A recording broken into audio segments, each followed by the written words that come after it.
ಮೈಸೂರಿನ ದಿವಾನರಾಗಿದ್ದಂಥ ಶೇಷಾದ್ರಿ ಅಯ್ಯರ್ ಅವರ ಮನೆಯೇ ಇಂದಿನ ಕೆಕೆ ಗೆಸ್ಟ್ ಹೌಸ್. ಅಪ್ಪಟ ಭಾರತೀಯ ಶೈಲಿಯಲ್ಲಿ ನಿರ್ಮಾಣವಾಗಿರುವಂತಹ ಈ ಮನೆ ನೋಡುಗರ ಕಣ್ಮನ ಸೆಳೆಯುತ್ತೆ. 160 ವರ್ಷಗಳ ಇತಿಹಾಸ ಹೊಂದಿರುವಂತಹ ಈ ಮನೆಗೆ ನವೀಕರಣದ ಹೆಸರಲ್ಲಿ ಧಕ್ಕೆ ಆಗ್ತಾ ಇದೆ.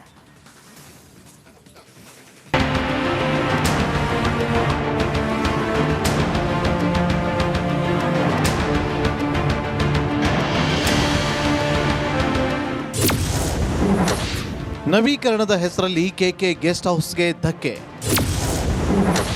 ಕುಮಾರಕೃಪಾ ಅತಿಥಿ ಗೃಹದ ಬಗ್ಗೆ ನಿರ್ಲಕ್ಷ್ಯ ಯಾಕೆ? ನಗರದ ಹೃದಯ ಭಾಗದಲ್ಲಿ ಅಪ್ಪಟ ಭಾರತೀಯ ಶೈಲಿಯಲ್ಲಿದೆ ಕುಮಾರಕೃಪಾ ಅತಿಥಿ ಗೃಹ. ಮೈಸೂರಿನ ದಿವಾನರಾಗಿದ್ದ ಶೇಷಾದ್ರಿ ಅಯ್ಯರ್ ಅವರ ಮನೆಯಾಗಿದ್ದ ಭವ್ಯ ಕಟ್ಟಡ ಬೆಂಗಳೂರಿನ ಇತಿಹಾಸವನ್ನು ತನ್ನಲ್ಲಿ ಅಡಗಿಸಿಕೊಂಡಿದೆ. ಸುಮಾರು 14 ಎಕರೆ ಪ್ರದೇಶದಲ್ಲಿ ವಿಶಾಲವಾಗಿ ಹರಡಿಕೊಂಡಿರುವ ಈ ಪಾರಂಪರಿಕ ಕಟ್ಟಡವನ್ನು ನೋಡುಗರಿಗೆ ಒಮ್ಮೆ ಸೋಜಿಗ ಮಾಡುವುದಂತೂ ಸತ್ಯ. ಶೇಷಾದ್ರಿ ಅಯ್ಯರ್ ಅವರ ಬಳಿಕ ರಾಜ್ಯ ಅತಿಥಿ ಗೃಹವಾಗಿ ಮಾರ್ಪಾಡಾಗಿದೆ.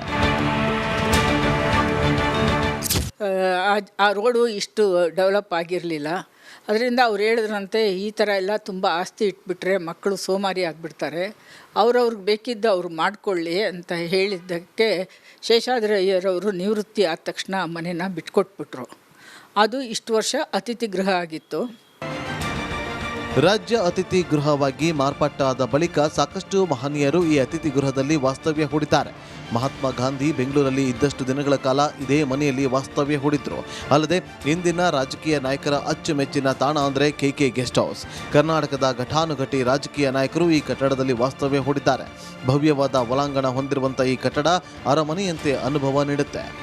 ಬ್ಯಾಂಗ್ಳೂರಿನ ಈ ಒಂದು ಏನು ಗ್ರೇಟ್ ಡೆವಲಪ್ಮೆಂಟ್ ಅಥಾರಿಟಿ ಮಿನಿಸ್ಟರ್ ಅಂತ ಕೃಷ್ಣ ಬೈರೇಗೌಡರು ನಮ್ಮ ಬೆಂಗಳೂರನ್ನ ಬ್ರ್ಯಾಂಡ್ ಬ್ಯಾಂಗ್ಳೂರು ಮಾಡಬೇಕು ಅಂತ ಭಾಳ ಶ್ರಮ ವಹಿಸ್ತಾ ಇದ್ದಾರೆ.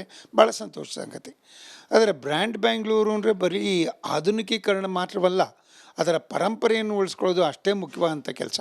ಇವತ್ತು ಲಂಡನ್ ಆಗಲಿ ಅಥವಾ ಯುರೋಪಿನ ಯಾವುದೇ ಒಂದು ನಗರಗಳನ್ನು ನೋಡಿ ಆಧುನಿಕತೆಯೂ ಇದೆ, ಪರಂಪರೆಯನ್ನು ಉಳಿಸ್ಕೊಂಡಿದೆ. ಈ ಹಿನ್ನೆಲೆಯಲ್ಲಿ ಕುಮಾರಕೃಪಾ ಗೆಸ್ಟ್ ಹೌಸ್ ಇದೆಯಲ್ಲ, ಅದು ನಮ್ಮ ಬೆಂಗಳೂರಿನಲ್ಲಿ ಉಳ್ಕೊಂಡಿರ್ತಕ್ಕಂಥ ಕೆಲವು ಪಾರಂಪರಿಕ ಕಟ್ಟಡಗಳಲ್ಲಿ ಒಂದು. ಈಗಾಗಲೇ ಅನೇಕ ಅಂತಹ ಕಟ್ಟಡಗಳನ್ನು ಕಳ್ಕೊಂಡಿದ್ದೀವಿ. ಇದು ಕಳ್ಕೊಂಡ್ರೆ ನಮ್ಮಲ್ಲಿ ಏನಿದೆ? ಇತಿಹಾಸನೇ ಇಲ್ಲ. ಬೆಂಗಳೂರಿಗೆ ಎಂಥ ಅದ್ಭುತವಾದಂಥ ಪರಂಪರೆ ಇದೆ, ಸಂಸ್ಕೃತಿ ಇದೆ, ಅದನ್ನು ನಾವು ಕಳ್ಕೊಂಡ್ಬಿಡ್ತೀವಿ. ಬೆಂಗಳೂರಿನಲ್ಲಿ ಪಾರಂಪರಿಕ ಕಟ್ಟಡಗಳು ಕೆಲವಿದೆ. ಅದರಲ್ಲಿ ಒಂದು ಕುಮಾರಕೃಪಾ ಅತಿಥಿ ಗೃಹ.